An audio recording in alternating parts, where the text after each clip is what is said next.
विपक्ष का प्रचार है वो, लेकिन ऐसा है जिस तरह का उत्साह है लोगों में, तो मुझे लगता है कि मेरे जीवन में आज तक मैंने जितने चुनाव लड़े हैं ये सबसे बड़ी जीत होने वाली है। इस तरह का उत्साह है, कार्यकर्ता साथ हैं, और धर्मशाला की खास बात यह है कि यहाँ जागरूक मतदाता है और सब सारी चीज़ों को समझते हैं, तो इसलिए प्रचार जो है वो चलता रहेगा विपक्ष का, लेकिन जो मन बनाया हुआ है जनता ने, लोगों ने, वो जो उनका मन है वो 4 तारीख को जो परिणाम आएंगे तो उसके अंदर जो भाव क्या था वो सबके सामने आ जाएगा। हालांकि पूछने की जरूरत नहीं है क्योंकि 7वीं मरतबा आप चुनावी मैदान में हैं, फिर भी हम ये जानना चाहेंगे कि धर्मशाला को लेकर जो आपने यहाँ पर काम किए हैं, आगे तमाम तबकों की अगर हम लोग बात करें, चाहे वो महिला है, चाहे वो बेरोजगारी युवा है, उनके लिए क्या रहेगा अपना एजेंडा आगे का, अगर आप विधायक रहते हैं? देखिए, बहुत सारी चीजें हैं, बड़े प्रोजेक्ट कई हम लेकर के आ रहे थे, वो सीधा रोजगार से जुड़े हुए थे।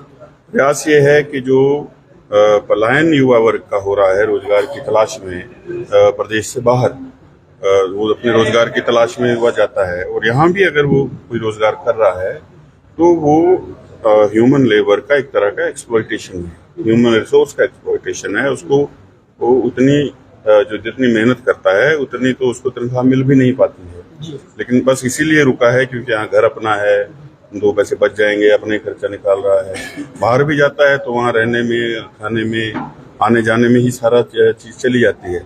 तो प्रयास ये है कि कुछ ऐसे प्रोजेक्ट जो हैं वो उनको यहाँ स्थापित कर दिया जाए जिससे कि रोजगार निकले।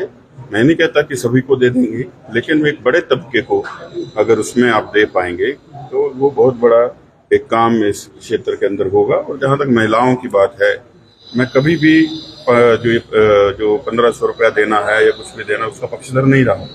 मैं चाहता हूँ कि आप उनको, अब कितने सेल्फ हेल्प ग्रुप हैं, कितने महिला मंडल हैं, कितने महिलाओं ने अपने जो हैं वो स्वयं अपने काम खोल के रखे हैं। तो अब केंद्र का जो संकल्प पत्र आया है मोदी जी का, उसमें लिखा हुआ है कि जो प्रोडक्ट बनाएंगी उसको सरकार बाय बैक करेगी उनसे और बाद में मार्केट में उसको बेचेगी। तो वो तो ये हुआ ना कि सीधे सीधे उनके आय के साधन आप बढ़ा रहे हैं, और वो अपने हाथों से कमाया हुआ इज्जत का पैसा है, किसी के आगे हाथ नहीं फैलाना है।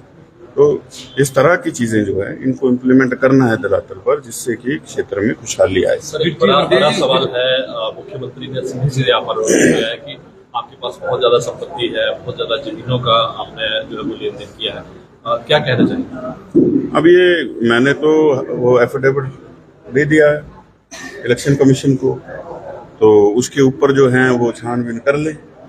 लेकिन यह है कि बुखलाहट में क्या कर रहे हैं, मेरे आसपास देख लेते हैं कौन कौन खड़ा है, फिर रात को फोटो दिखाई जाती है मुख्यमंत्री को, फिर पूछते हैं ये क्या करता है?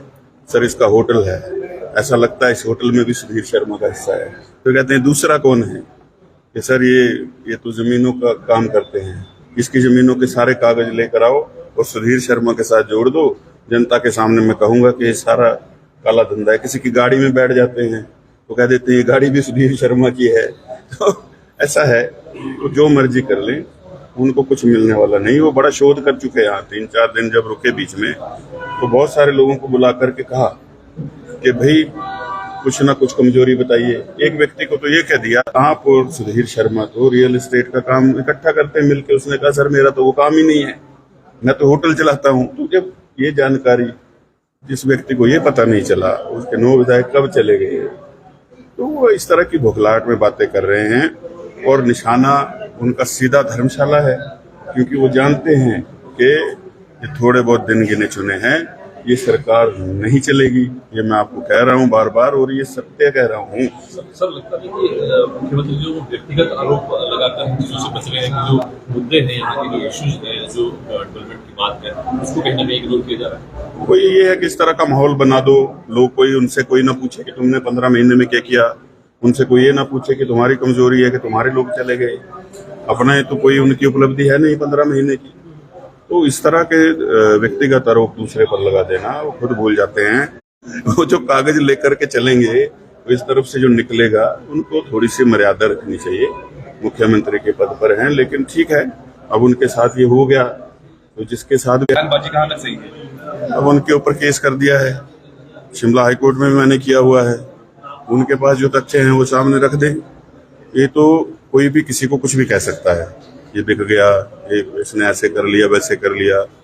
अब मुझे एक बात बताइए, इतनी बड़ी पार्टी है, विश्व की सबसे बड़ी पार्टी, उसमें आप आए, विधायक का पद छोड़ करके उसमें चले गए और अब दोबारा चुनाव लड़ रहे हैं। कोई हमारा इतना दिमाग तो अभी तक तो बुद्धि है, खराब तो नहीं हुआ कि पैसे लेकर के उस पार्टी में चले जाएंगे जहां पूरा जीवन अब आपको निकालना है। क्या बात करते रहते हैं, मतलब आप उससे खुद सोच सकते हैं कि व्यक्ति का मानसिक संतुलन कैसा है।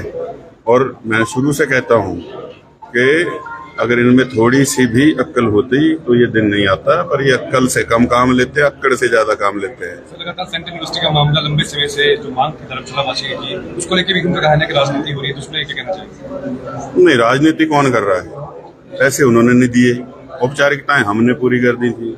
जगह जो चिन्हित की वो मेरे समय में हुई, वीरभद्र सिंह मुख्यमंत्री थे, उनके साथ हम वहां गए थे, उसकी सारी फोटो हैं, दस्तावेज हैं, पूरे कागज हैं।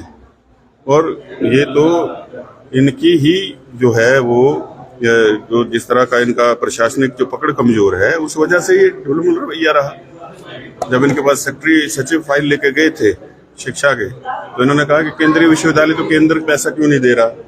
इस मुख्यमंत्री को यही पता ना हो कि भाई ये तो प्रदेश का दायित्व बनता है।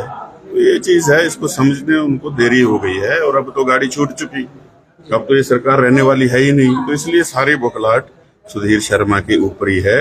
मैं पहले भी अपने लोगों से कह रहा हूँ, हम लोग कांग्रेस के प्रत्याशी के साथ तो चुनाव लड़ ही नहीं रहे। यहाँ सुखविंदर सिंह सुक्खू मुख्यमंत्री के खिलाफ, उनकी सरकार के खिलाफ चुनाव लड़ रहे हैं। इसीलिए वो खुद कह गए दाढ़ी में कि मुझे ही विधायक समझना भाई साहब, क्या दिन आ गए उनके। ये दिन वही लाए हैं, मैं तो लाया नहीं हूँ। काम करते रहते, लोगों की उम्मीदों पर खरा उतरते, 5 साल पूरे कर सकते थे, लेकिन ये हिमाचल प्रदेश के सबसे कम अवधि के मुख्यमंत्री होंगे, ये इतिहास